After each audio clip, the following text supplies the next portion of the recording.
کہتی ہے کہ میرا داماد جو ہے وہ بڑا سخت مزاج ہے، 3 سال ہو گئے، اولاد بھی ہے، پھر بھی وہ اپنی بیوی کو مارتا ہے، گالیاں دیتا ہے، اور ایسی فوش گالیاں دیتا ہے کہ بندہ سن کے بھی شرمندہ ہوتا ہے۔ میری بیٹی وہی علاج ہے کہ 2 رکعت اس سے کہیں اپنی بیٹی سے کہ 2 رکعت نماز پڑھے اور یا ذا الجلال والاکرام، یا ذا الجلال والاکرام اس نام کے ساتھ دعا مانگے کہ یا اللہ میرے خامن کو ہدایت دے، اس کو حیا دے، اس کو اپنی بیوی کے ساتھ حسن سلوک کی توفیق عطا فرما۔ بہتر ہے دعا کرو، اللہ پاک قادر ہیں، اللہ اس کو ہدایت دے دے۔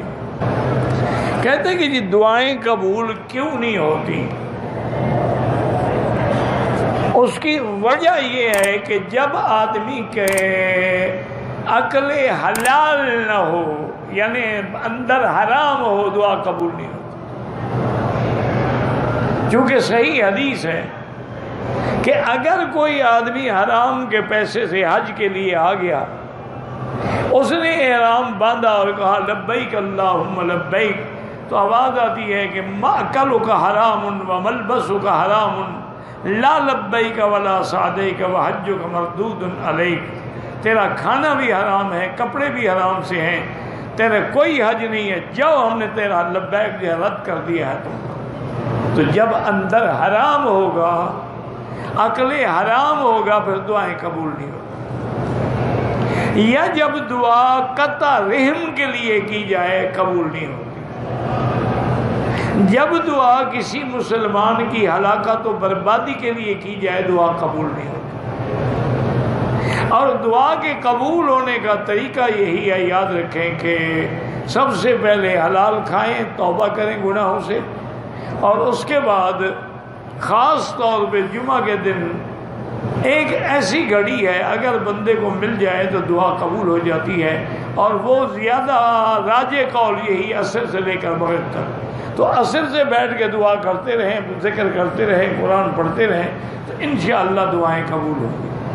اگر ایک آدمی مثلا سنت پڑھ رہا ہے، کسی نے فرض پڑھنے تھے، اس نے آگے اشارہ کر دیا، اس کے پیچھے فرض شروع کر دیے، تو حنابلہ کے نزدیک تو جائز ہے۔ المفترض خلف المتنفل، فرض والا نفل والے کے پیچھے بھی کھڑا ہو سکتا ہے تاکہ جماعت نصیب ہو جائے، لیکن حنفی مسلک میں نہیں ہے۔ وہ کہتے ہیں کہ امام قوی ہونا چاہیے، یہ نہیں کہ امام کمزور ہو اور مقتدی قوی ہو، امام نفل پڑھ رہا اور مقتدی فرض پڑھ رہا، ان کے نزدیک جائز نہیں ہے۔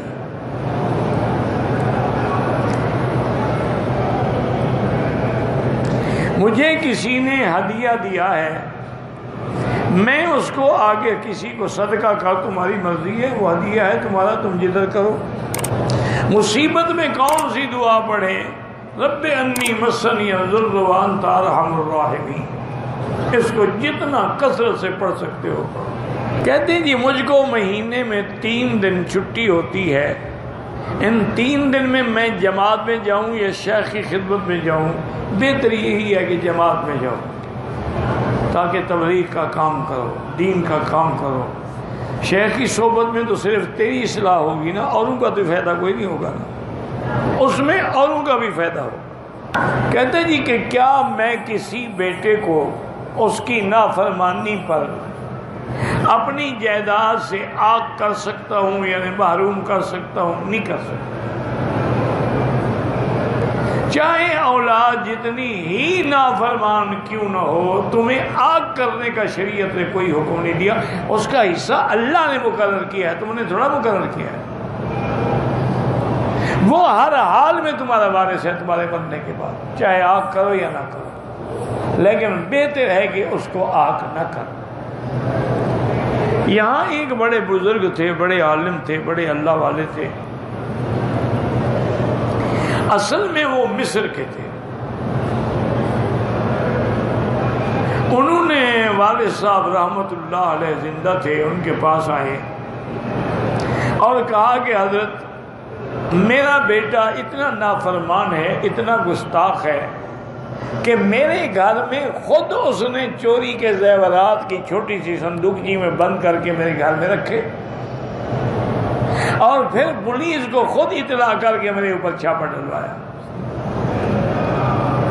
تاکہ مجھے ان میں گرفتار کر دیں۔ میں نے جب دیکھا کہ پولیس دروازے پہ کھڑی ہے، میں نے پوچھا بھی کیا بات ہے؟ انہوں نے کہا جی آپ کے گھر میں چوری کے زیورات ہیں۔ انہوں نے کہا کہ میں نے کہا اچھا ٹھیک ہے، گھر میں خواتین ہیں، میں ان کو پردے کا کہہ دوں اور پھر تم تلاشی کرو۔ وہ کہتے ہیں کہ مولانا میں جب آیا میں نے دیکھا کہ ایک چھوٹی صندوق رکھی ہے، میں سمجھ گیا کہ یہی زیورات کی، اور میں یہ بھی سمجھ گیا کہ میرے بیٹے کی شرارت ہے۔ میں نے فوراً صندوق کی اٹھائی، کتابوں کو نیچے رکھ دی اور داڑھی پکڑ کے اللہ کے آگے درخواست کی کہ مولا ساری زندگی تم نے مجھے عزت دی ہے، اب بڑھاپے میری داڑھی کو سیاہ نہ کرے، مجھے بدنامی سے اور ظلم سے بچا لیں۔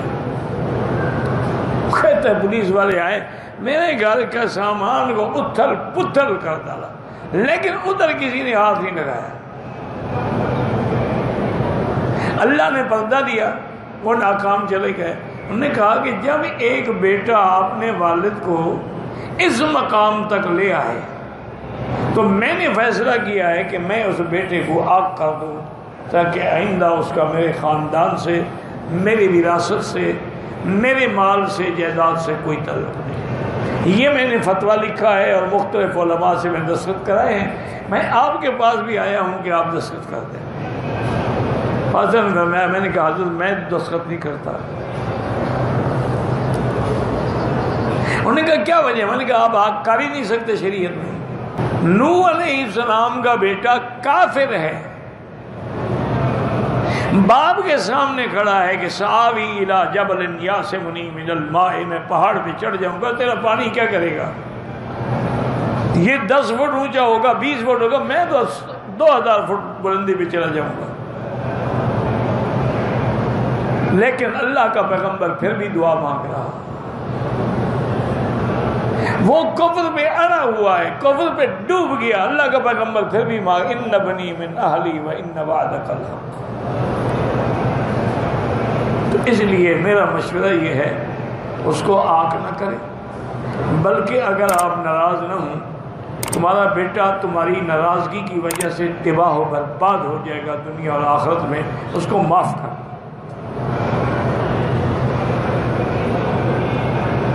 اور جب مصر جاؤ نا تو بیٹے کے لیے کوئی ہدیہ بھی لے جانا، اپنی بہو کے لیے بھی کوئی ہدیہ لے جانا۔ وہ کبھی امام بھی تھے عرب کے، واضح فرماتے ہیں کہ 2-1 مہینے کے بعد وہ آئے، مجھے ملے اور ماتھا چوما میرا اور بڑے خوش ہوئے اور کہنے لگے کہ حضرت آپ نے مجھے بڑا اچھا مشورہ دیا تھا، میں نے بیٹے کے لیے یہاں سے کچھ ہدیہ بھی لیا، بہو کے لیے بھی کچھ زیور لیے، میں جب وہاں گیا ان کو دیا تو وہ دونوں میرے پاؤں پہ گر گئے اور کہا کہ اللہ کے لیے ہمیں معاف کر۔ تو میں نے ان کو معاف کر دیا ہے، اب وہ میرا انتہائی فرما بردار ہے، تو میرا گھر بربادی سے بچ گیا۔ اگر میں آگ کر دیتا تو کیا ہوتا؟ تو اس لیے مسئلہ یہ ہے کوئی کسی کو آگ نہیں کر سکتا، اللہ نے حصے بنائے ہیں، اللہ نے اس کو تیرے گھر میں پیدا کیا ہے، تم کون ہو اس کو معلوم کرنے والے؟ نافرمان ہے، اس کو معاف کر دو، کیونکہ والدین کی جو دعا ہے نا، یاد رکھو اولاد کے حق میں ایسے ہے دعا النبی فی حق امت ہی، جیسے اللہ کا نبی اپنی امت کے لیے دعا مانگے۔ اور پھر والدین جب بد دعا کرتے ہیں وہ حال میں منظور ہوتی ہے اور اولاد برباد ہو جاتی ہے۔ وجہ کیا ہے؟ کہ وجہ یہ ہے کہ والدین بالکل بد دعا نہیں کرتے، حتیٰ کہ مجبور ہو جائے تو مجبور جب دعا مانگتا ہے تو اللہ قبول کر لیتے ہیں۔ امن یجیب المضطر اذا دعا۔